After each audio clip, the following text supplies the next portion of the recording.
하나님의 말씀은 고린도후서 1장 3절에서 11절까지 말씀 보겠습니다.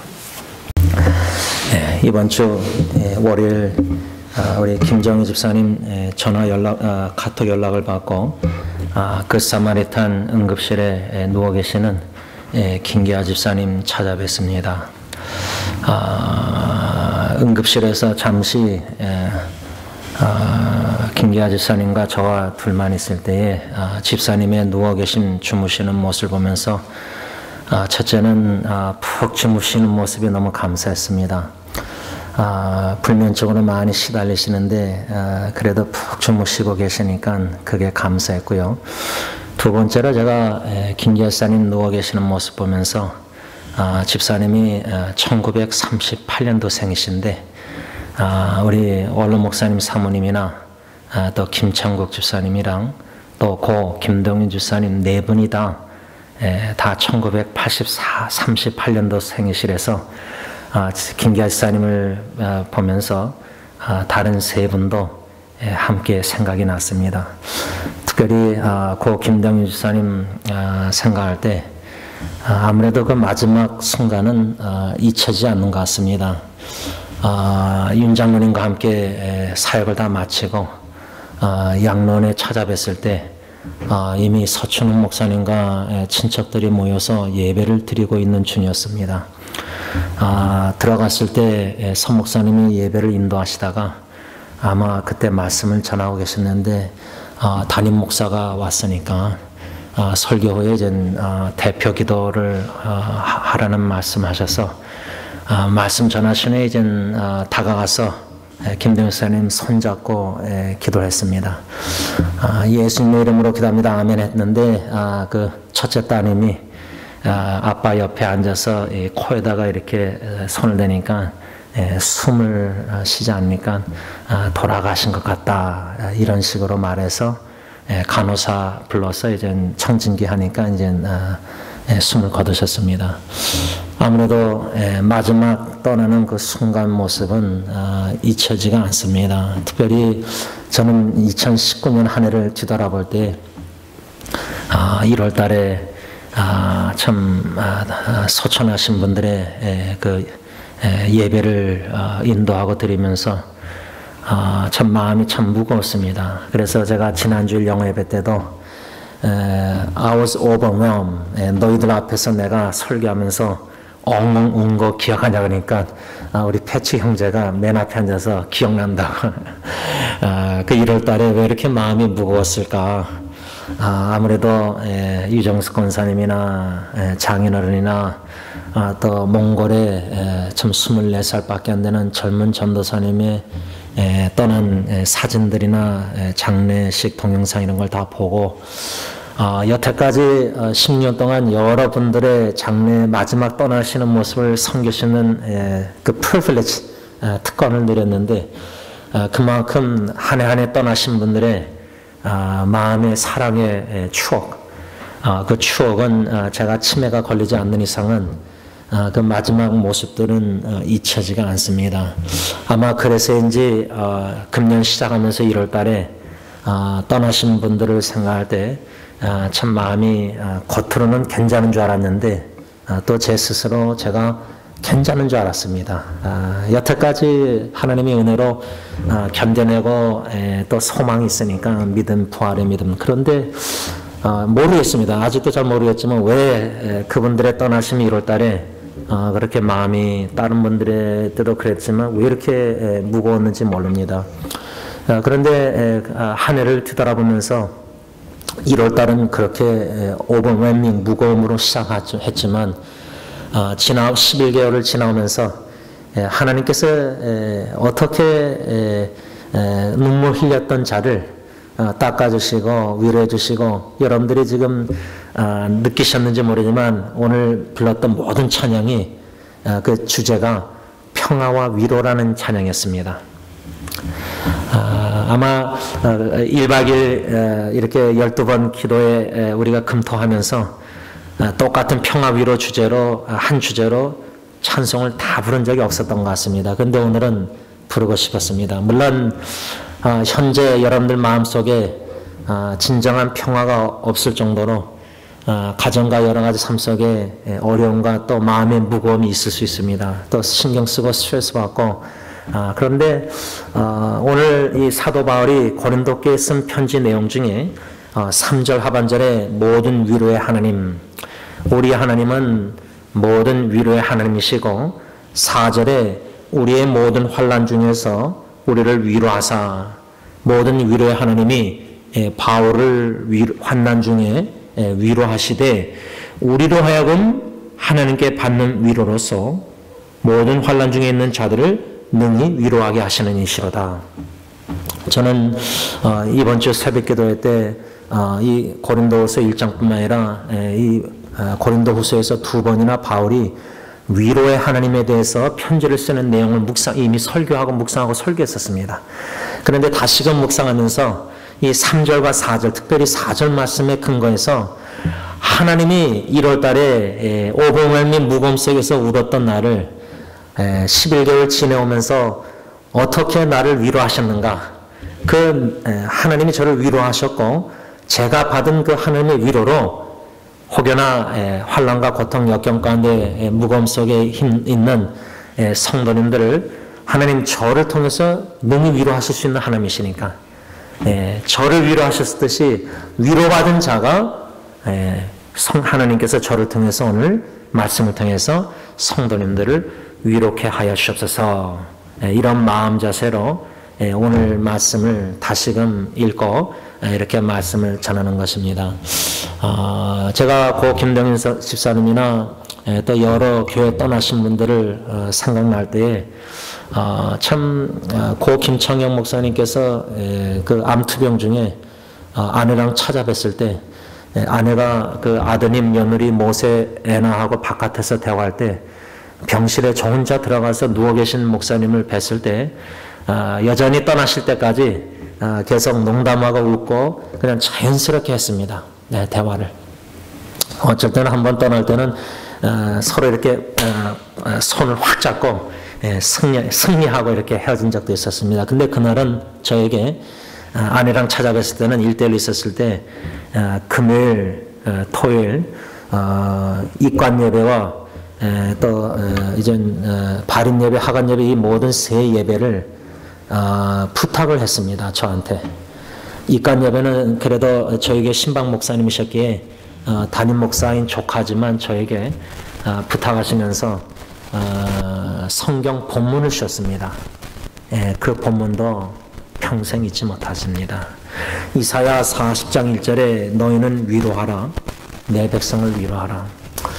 근데 떠나신 지 10년이 넘었지만 저는 이 이사야 40장 1절을 어떻게 그 암투병 중에 유언하시다시피 저한테 주셨을까?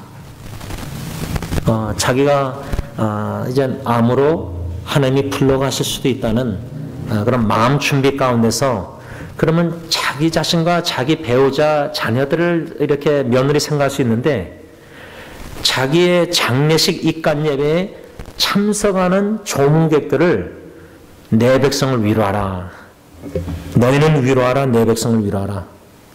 목사님은 비록 관에 들어가셨지만은 저에게 이사야 40장 1절 말씀을 주시면서 하나님의 조문객 오신 하나님의 백성들을 말씀을 통해서 예배를 통해서 위로하길 원하셨다 그 말입니다. 그런데 지금도 생각하면은 과연 나는 그럴 수 있을까?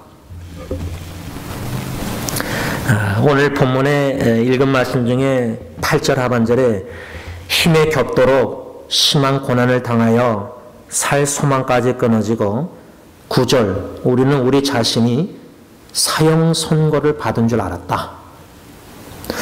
이 성경 구절 8절 구절은 몇 주 전에 지금 암투병 중에 있는 사촌 여동생이 문자로 저한테 영어로 성경으로 보낸 성경 구절입니다.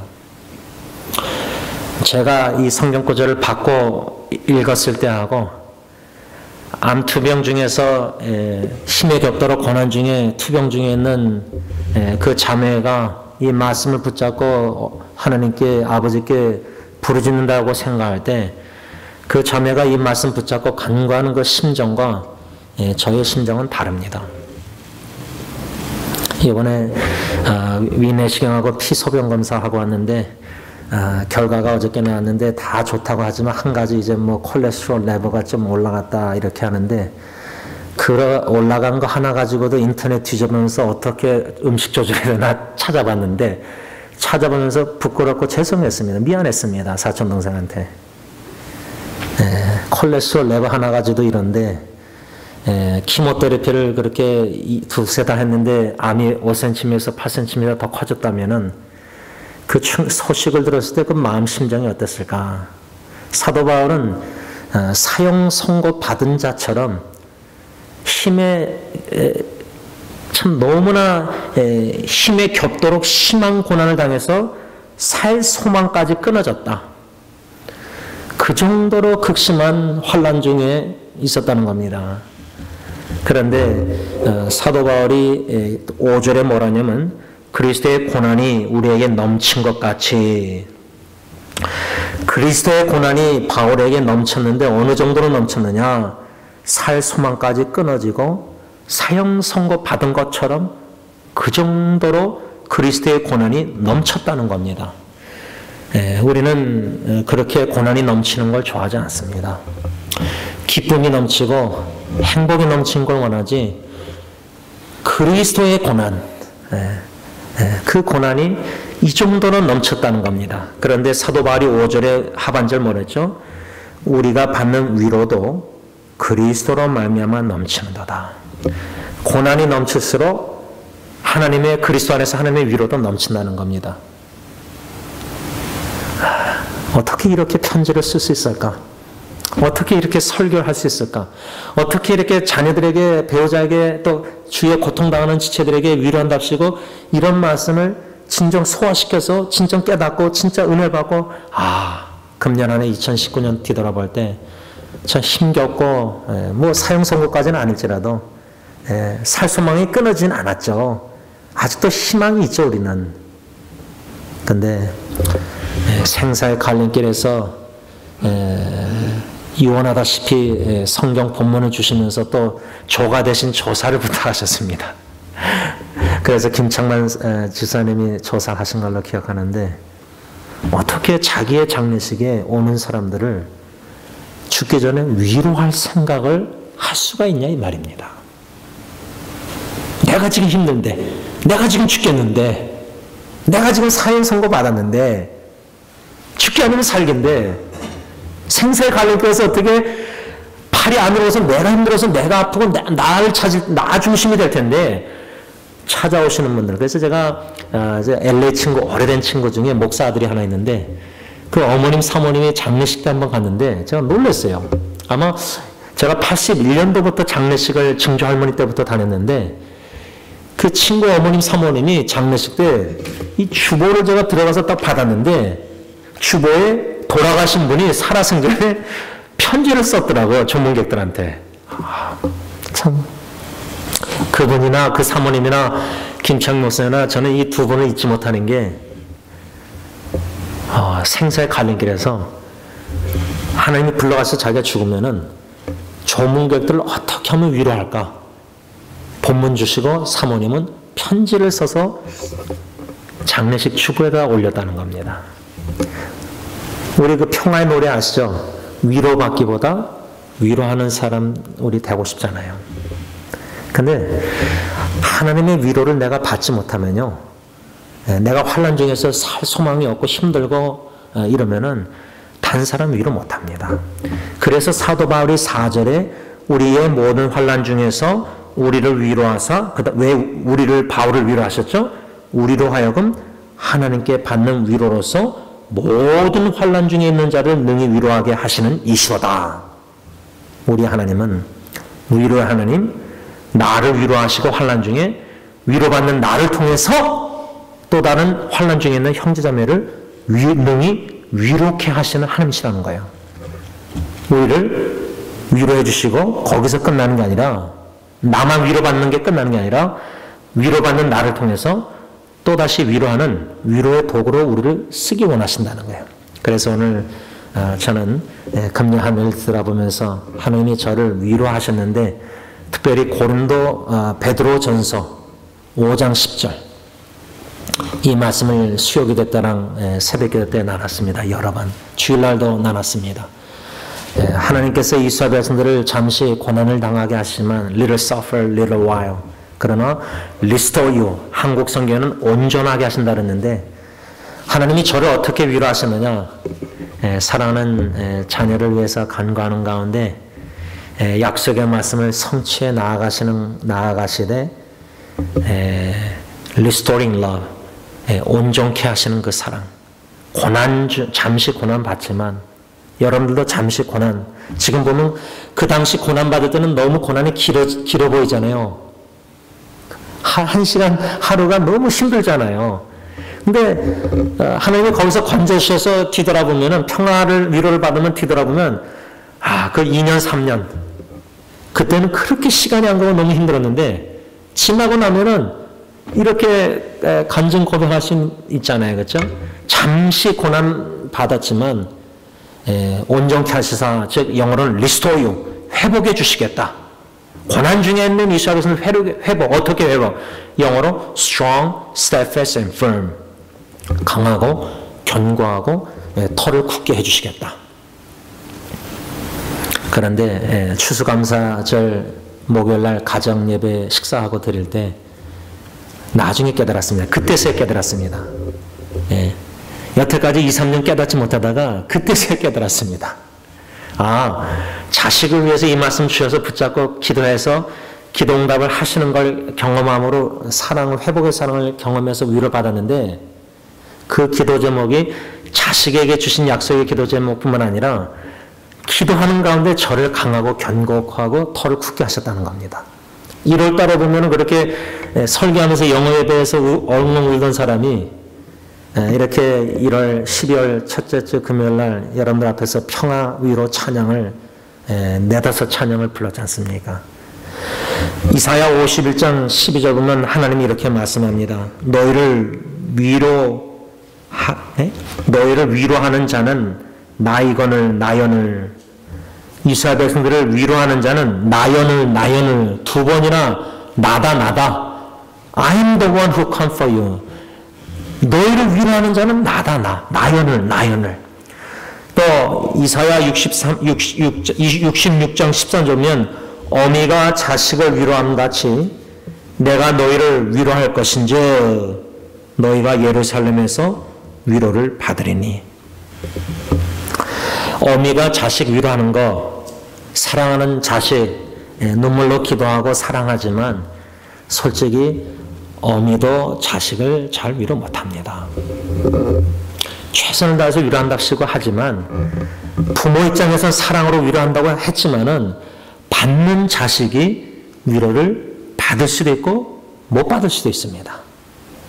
오히려 엄마 아빠보다 아빠는 더 못하죠. 근데 어미가 위로를 하지만 엄마에게 자식이 위로 못 받을 때 어쩌면 제일 베스트 프렌드, 제일 가까운 친구를 통해서 더 위로받을 수도 있습니다. 아니면 하나님은 totally stranger, 전혀 딴 사람을 통해서도 우리 자식을 위로할 수 있습니다. 꼭 내가 내 자식을 위로하겠다. 그런 것은 좀 위험합니다. 주님이 저를 위로하시고 위로의 도구로 사용하시든지 친구를 위로하시고 친구를 위로의 도구로 사용하시든지 오늘 4절 말씀 고린도후서 1장 4절 하나님은 모든 위로의 하나님이시기 때문에 위로하시사 능히 위로케 하신 하나님이시니까 그게 꼭 어미가 아닐 수도 있습니다. 그런데 하나님은 어미가 자식을 위로한 같이 내가 너희를 위로할 것인즉 위로의 하나님은 우리를 위로하는 자, 내가 너를 위로한다, 내가 너를 위로한다. 그러면 사도 바울을 어떻게 위로하셨는가? 환난 중에 suffering, persecution, 핍박과 환난 중에 있었던 복음 전파자 주님의 종 사도 바울을 하나님이 어떻게 위로하시냐? 4절에서 10절까지 우리가 읽었는데 거기에 좀 몇 가지 나오는데 그 중에 하나는 우리가 고난을 당할 때, 환난을 당할 때, 또 우리 여러분들의 삶 속에 자녀로 인해서 극심한 스트레스와 어려움과 힘든 속에서 마음의 상처, 아픔 여러 가지 마음이 무거울 때, 오버웨밍할 때 우리가 이 고난과 고통을 통해서 우리가 얼마나 연약한지를 깨달아야 됩니다. 그 연약함을 깨닫는다는 것 아주 귀한 은혜입니다. 왜냐하면 약할 때 강함 주시는 복음성가뿐매라 성경 말씀처럼 고린도서 사도 바울이 고난과 환난 핍박을 통해서 약해졌을 때 하나님은 어떻게 그러시느냐? strengthen him. 힘을 주셨다는 겁니다. 하나님이 그 고난을 이렇게 끄집어내신다. 그러니까 고통의 상황에서 고난의 상황에서 우리를 건져내신다. 물론 구원의 하나님은 건지신 하나님인데 박인선 박사님의 주석 말대로 우리 하나님은 그 고통을 없애주시고 고통에서 우리를 끄집어주시고 문제를 해결해주시고 거기서 건져주시사 그런 구원도 내려주시지만 그 이전에 고통을 고난을 통해서 우리의 마음 그 고난 환난 중에 있는 우리를 strengthen 힘주셔서 마음을 강화시켜줘서 견고하게 하셔서 그 환난과 고통 그거를 견디게 하신다는 겁니다. 그 말씀이 6절 하반절 보면 이 위로가 너희 속에 역사하여 우리가 받는 것 같은 고난을 너희도 견디게 하느니라. 사도 바울이 얼마나 매맞고 얼마나 고통 환난을 죽을 뻔하고 얼마나 그랬습니까? 근데 하나님은 거기서 건져내 주시기보다 건져낼 때도 있었지만 견디게 하셨다는 겁니다. 견딜 수 있는 힘을 주신다는 겁니다. 그게 위로라는 겁니다. 근데 우리의 기도는 상황을 바꿔달라고 그러고 문제 해결해달라고 그러고 자녀 고쳐달라고 그러고 다 기도 그렇게 합니다. 그런데 하나님은 그 이전에 기도하는 저와 여러분들을 먼저 견고하고 터가 견고하고 강하고 firm하고 steadfast하게 strengthen 힘 주신다는 거예요. 강화시킨다는 거예요.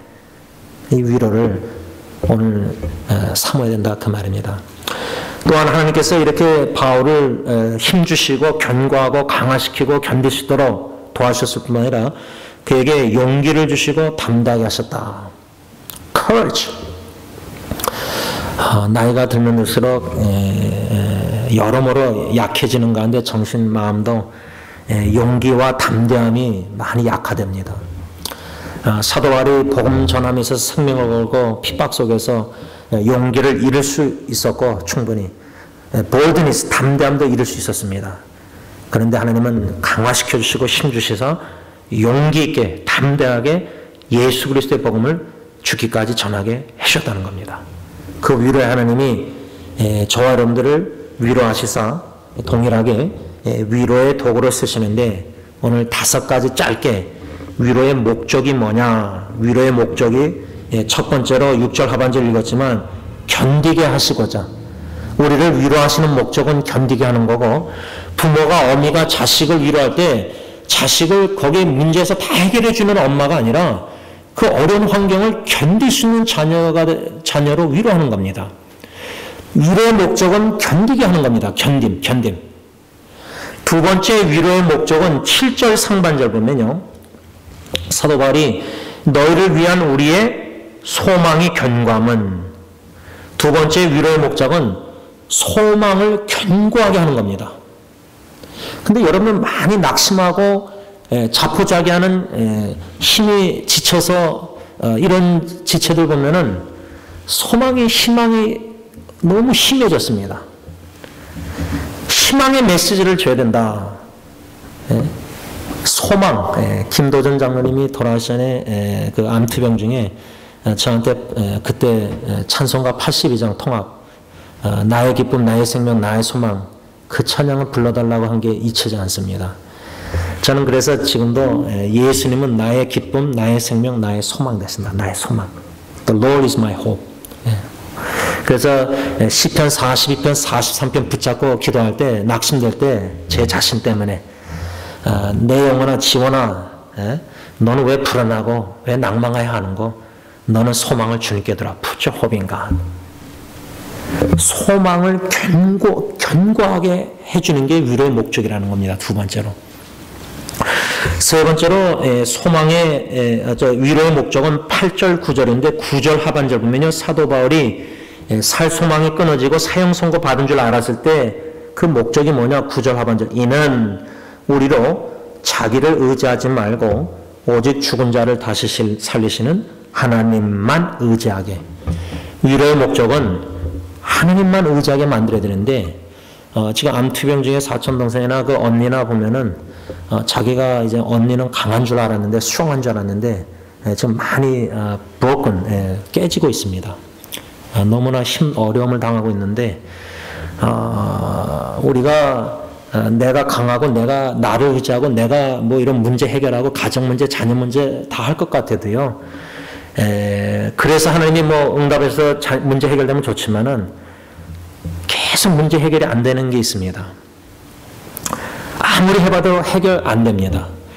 그러니까 우리는 끝까지 해보고 나서 그때서야 천국에 의지해서 손 들고 아버지께 나와서 이제 도와달라고 기도하는데 미리 무릎 꿇고 미리 하나님을 의지하는 게 제일 최고인데 우리는 자기를 의지합니다. 자기 명철을 의지합니다. 잠언 3장 5절 6절.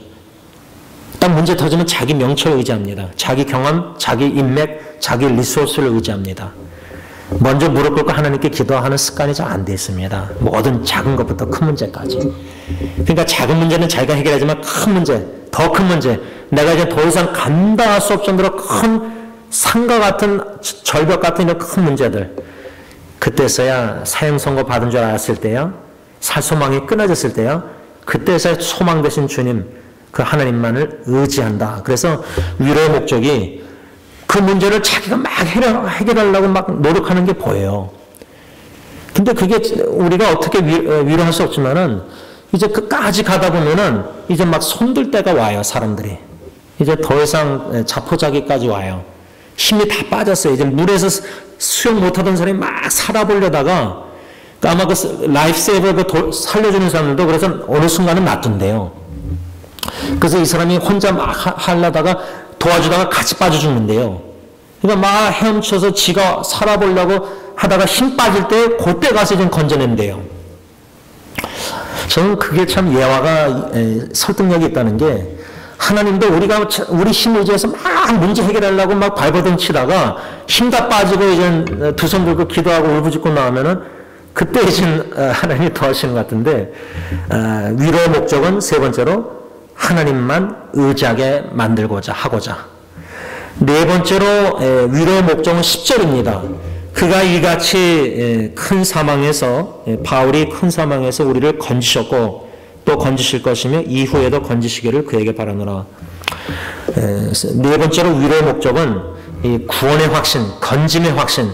과거에도 우리가 제일 힘들었을 때 금년 한 해뿐만 아니라 우리 인생에 제일 위기가 있었잖아요. 그 위기는 평생 잊지 못하고 눈물 나오잖아요. 근데 그때 하나님이 건져주셨잖아요. 과거에. 그러면 히브리서 뭐랬죠? 어제나 오늘이나 영원토록 동일하신 하나님. 그러면 구원의 하나님, 건지시는 하나님이 과거에 큰 사망이나 큰 위기 가운데 우리를 건지셨다면 지금도 충분히 건질 수 있는 능력의 하나님이고 신실한 진실한 하나님이세요. 그래서 현재 위기가 너무 힘들어 보이면 과거에 이보다 더 힘들었던 데 생각하면 돼요. 야, 그때는 더 힘들었는데 그때는 뭐 생사의 관리 많이 죽고 그랬잖아요. 그런데도 하나님의 큰 사랑을 경험케 하시고 그 상처에서 건져주시고 죄책감에서 그렇다면 이 지금 문제 이거 충분히 못 건져주시겠어요? 그리고 앞으로도 2020년도도 내년도에 또 어떤 분이 돌아가시지 또 어떤 일이 터질지 몰라요. 그러나 앞으로도 건져주실 하나님, 어제 오늘 영원토록 동일하신 구원에 건지신 하나님, 그 구원의 건지심의 확신을 하나님께 둬야 되거든요. 그 근거를. 그 확신을 주고자 위로해야 된다. 마지막 다섯 번째로 위로의 목적은 뭐냐? 11절. 너희도 우리를 위하여 간구함으로 도우라. 이는 우리가 많은 사람의 기도로 얻은 은사로 말미암아 많은 사람이 우리를 위하여 감사. 말씀을 정리하고자 합니다. 오늘 혼자서 그냥 차 타고 가다가 좀 이런저런 막 스트레스가 있는 것 같아서 하나님 감사합니다. 그냥 감사하면서 감사라 내 영혼아, 물론 1절이 찬양하라인데 감사라 부르고 찬양하라 기뻐하라 이렇게 뭐 찬양했는데 근데 다른 가사보다 감사라 내 영혼아 하는데 야, 이 감사하니까 마음이 너무 좋더라고요. 여러분 오늘 평안과 위로의 찬송을 많이 불렀는데 마지막으로 413장 찬양하시니 우리가 기도로 들어가고자 합니다. 이 시간 413장 다 같이 찬양하겠습니다.